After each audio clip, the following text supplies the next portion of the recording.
The Lost Wallet, page 23.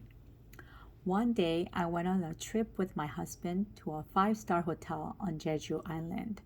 To finance this trip, we had spent most of our funds, including what would have been the money I set apart as my tithe to God.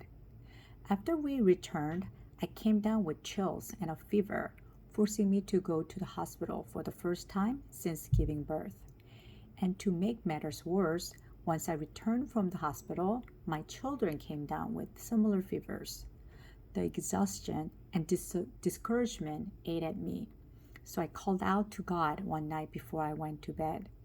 God, I am so tired. Haven't I shown enough faith? Why am I still suffering? In response, I felt God's hand right on my forehead.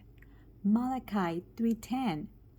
My husband next to me stirred awake. I had yelled the verses out loud. What's going on? He asked. Oh, it's nothing. I couldn't turn on the light and risk waking my family. So as soon as I woke up the next morning, I looked up the verse in my Bible. Bring the whole tithe into the storehouse, that there may be food in my house. Test me in this, says the Lord Almighty, and see if I will not throw open the floodgates of heaven and pour out so much blessing that there will not be room enough to store it. Malachi 3:10. I knew that tithing was mentioned in Malachi. However, I had no idea which chapter or verse it was in.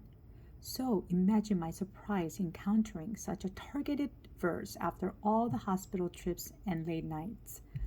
Convicted of my disobedience, I quickly repented for spending my tithe. With the hospital expenses costing much more than my tithe, it was an expensive lesson to learn.